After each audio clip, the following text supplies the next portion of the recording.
Well, hello, everyone. Welcome to A Course in Miracles 365, Awakening to Love. I'm Tomás Garza, your host. And, well, happy Thursday to you. So before I launch into today's idea, which is really beautiful and should come to each and every one of us as a great relief, and I say should, there's no guarantee that it will, but I hope that it may. Before we launch into that, I just want to invite your questions and comments here on the live. So there have been several days here in the past week where there have been a lot of questions, and I thank you for that. I really appreciate that. I welcome your questions and comments here. One of the things that we aim to do as teachers and with shows here on Enlightened World Network is expand community. Quite honestly, create and expand some community. And A Course in Miracles, in fact, all spiritual practice, all spiritual study and practice lends itself to community efforts quite readily. And we're so blessed to have 21st century technology, the internet, Facebook, where we can send likes, hearts, we can share live streams, we can make comments, whether we're catching this live or on the replay. It's all a wonderful way for us to connect with one another. So let's do that, shall we? This is my invitation to you to do just that. Even if you just send a wave and say hi, that's awesome. So thank you for being here. Here we go.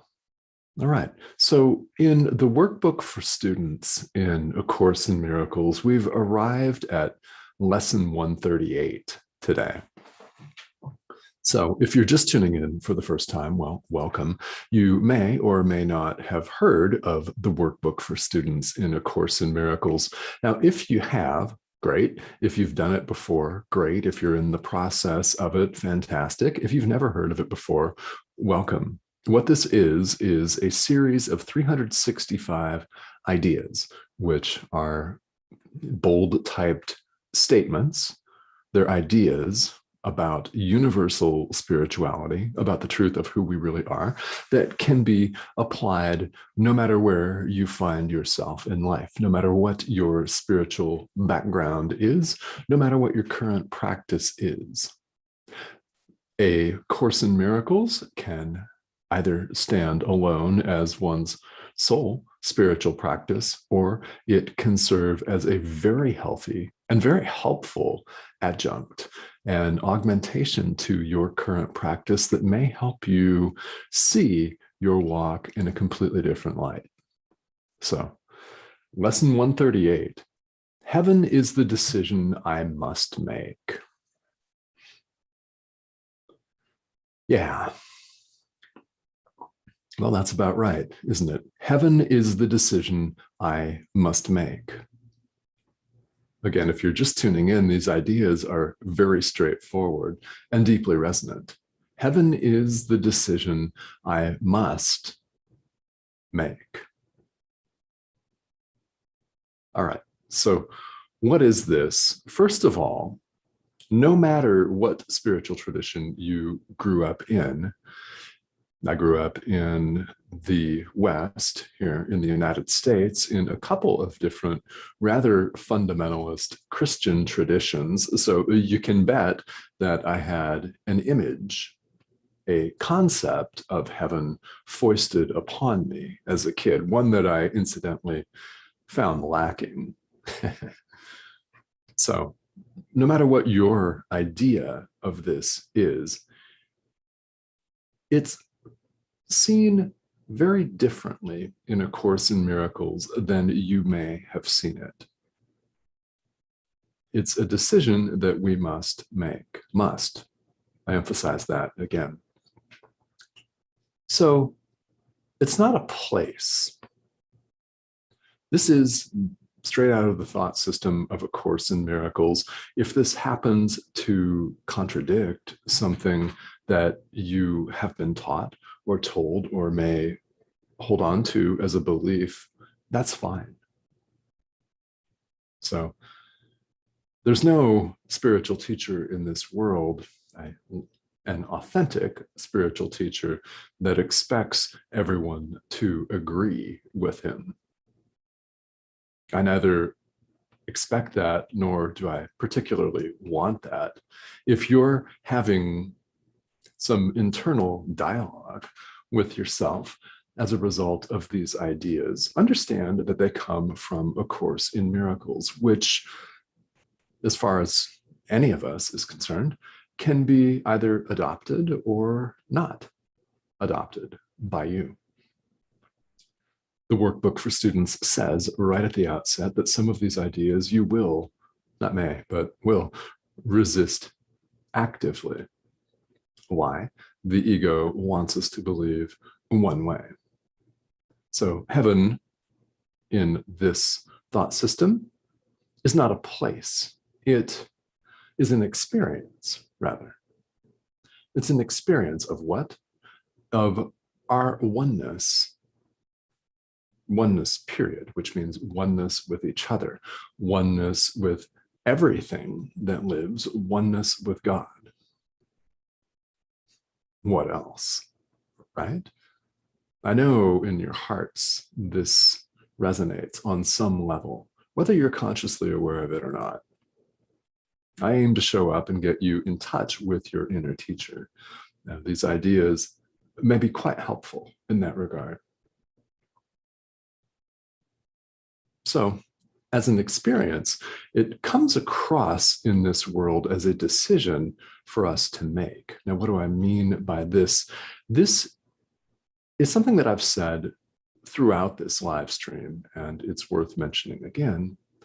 We have a choice, not millions of choices, by the way. Now, that's what it looks like to us in the world, where we see everything in terms of opposites, don't we? High and low, good and bad, male and female, right? Polarity.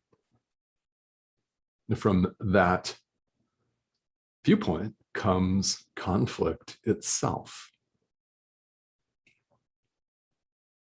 Now, conflict is always in the mind, and making it real, we can play out these conflicts in what we consider to be the real world, which in fact is not the real world at all. We must make a decision for heaven, which is an experience of our oneness, its permanence, its constant, and it is beyond language. It is beyond any concepts or limitations that we impose here in the world on ourselves. It's beyond consciousness. How is that? Oneness is beyond consciousness. Consciousness implies a subject and an object. In other words, duality. Someone to be conscious of something. Okay? This is beyond all of that. It's a choice that we must make. This, incidentally, is the only choice that we have. It may appear that we choose from millions and millions of myriad different options here in the world. Why? Because we've set things up to be complicated. Think of our own lives. Think of how we obsess over future decisions, for example, or we obsess over what we could have, would have, should have done in the past. That too, yeah. In this obsession, we entertain multiple different scenarios. Anybody out there an overanalyzer? Well, you don't have to raise your hands or identify yourselves on here, but let's all think about that. We spend a lot of time, some of us more than others, analyzing what may happen in the future and planning for the future and making all kinds of contingencies for something that may never happen. Now, when are we doing that? Well, we're doing that right now. The future's not here yet we're off anywhere but the present moment. The present moment's where we make decisions. When we decide for heaven, we're deciding for God. We're deciding for spirit, if you prefer, source, your higher self, capital S, yeah, our reality, oneness, love. That's the decision that we have. It's between love or fear. it may seem that we have millions of options to choose from. We go to the grocery store and look at the produce aisle. There are hundreds of types of fruits and vegetables. Some look great, some are shriveled, some obviously haven't been replaced for weeks, and others are brand new and fresh. And it looks like we have lots of options to choose from. We have one choice with two options. So here's the deal with that. One of them is real, the other one is not. And I'm certain you can guess which one is real. Love, God, heaven, the choice we must make. Why must? Because we all want to. Who wants to really, deep down, wants to continue this endless round of frustration and suffering? Is that what you really want? The experience of heaven is permanent and constant, and it is ongoing despite all of the experiences that we're having here in the world. Truth remains truth. We happily don't have the ability to change that, which is good because we would have messed it up. We would have messed it up here in the world, wouldn't we have? Yeah. But because we don't have the ability to change that, that is, in fact, a tremendous blessing for us because it's remained the same throughout. Here in the world, we have a choice. In fact, heaven is constant and knows no opposites. God simply is. Period. God is. This is something that is said throughout A Course in Miracles and in many of the other books that have been written about the Course as helpful additions, as helpful commentary. Yeah, God is. Yeah, that's it. Heaven doesn't know any opposites, but here in the world, we need to have things presented to us in a way that's not going to freak us out, right? In a way that's not going to frighten or startle us, and in a way that we can digest. Enter the power of decision. This is another subject that I'm very fond of talking about, because until we decide something, really deep down make a decision, we're just kind of playing around, aren't we? In any walk of life, not just spirituality, but in business and relationships, we kind of go, no, half in on things, don't we? We cop out and we place limitations on ourselves, and we kind of want to get our feet wet, or we want to get organized before we do something, rather than just jumping into something that actually speaks to us loud and clear, because heaven is our true nature. It's who we really are. So the question is worth asking again and again. Have you decided? Now, if you have, what you will have noticed is that a lot of drama doesn't look the same anymore. Now, I'm laughing here because in my private teachings, I'm very fond of using a broader vocabulary. I think you know where I'm going with this. Another word for drama that starts with an S, or B and S, yes.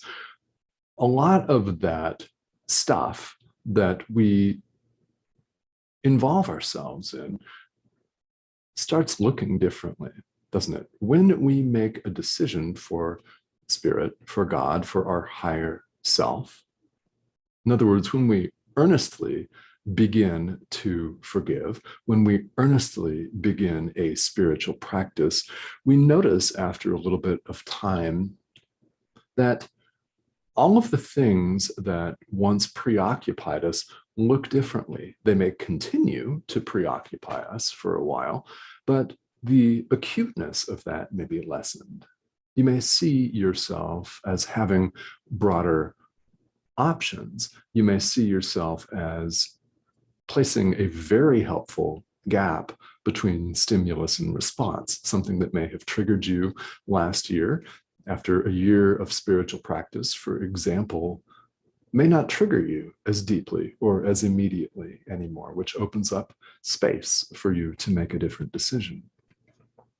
This is one of the benefits of meditation. So let's just apply that to all spiritual practice.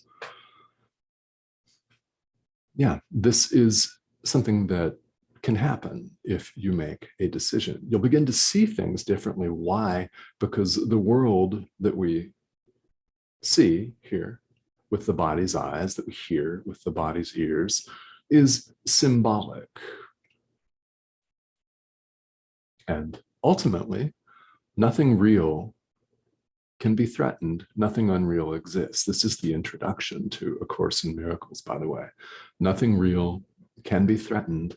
Nothing unreal exists. Herein lies the peace of God, which is peace is who we are. It's available to all of us, but for the decision.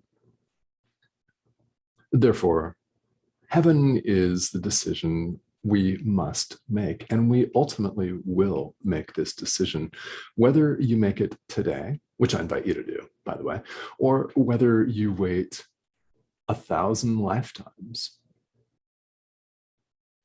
You don't even have to believe in a concept like rebirth or reincarnation for this to make sense, because if you attach yourself to a body, in other words, if you deeply identify yourself with a human body, when it loses its usefulness and ceases to become animated, we call that death, right? It's going to happen, right? This is hardly permanent. But who we really are is not the body. If you identify with it, when you lose it, or when you lay it down, you're going to, if you're still identified with it, of course, you're going to seek another one. Makes sense, right? And we see what we want to see, which makes this statement even more powerful. What we're seeing is what we've chosen to see, which may sound harsh if you're seeing anxiety, frustration, and fear. The heartening aspect of this is that you can choose right now, again, in the present moment. You know the choice to make. So if you're experiencing resistance, it's perfectly normal that you do that. Really, it's part of the spiritual path, isn't it, to experience some resistance and think to yourself, oh, yeah, I don't know about this guy. You can question me all you want. I welcome it, right? Because you know what that means? It means you're questioning the foundations of everything you now believe, which is what I want you to do. Yeah, that's what needs to happen. We'll continue to suffer. We'll continue to think that all of this is our reality unless we question it. We've got to raise it to question. This is part of what A Course in Miracles means by bringing illusions to the truth. We first begin by questioning them, don't we?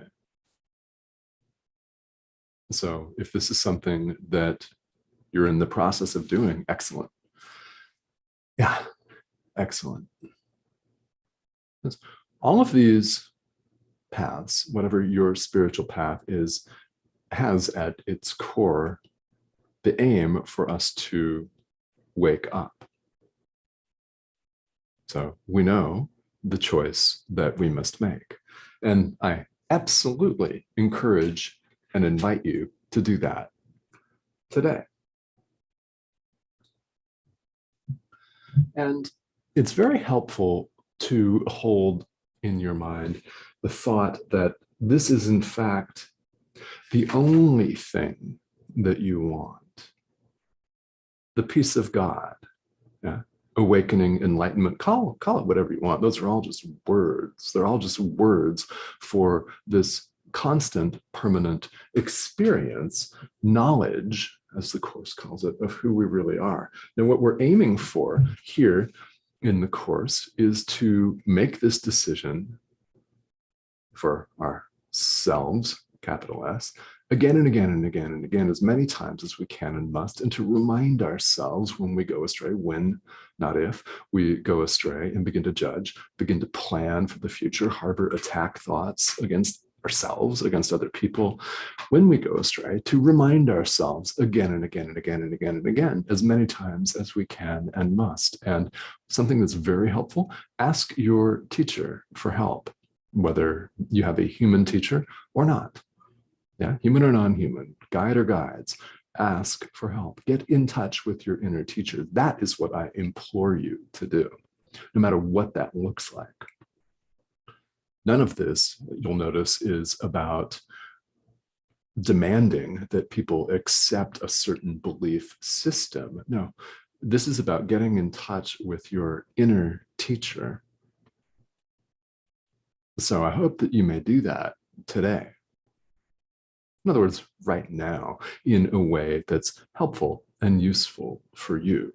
If it helps for you to pray for assistance on this, do it. Yeah, do it. Do it, because we could use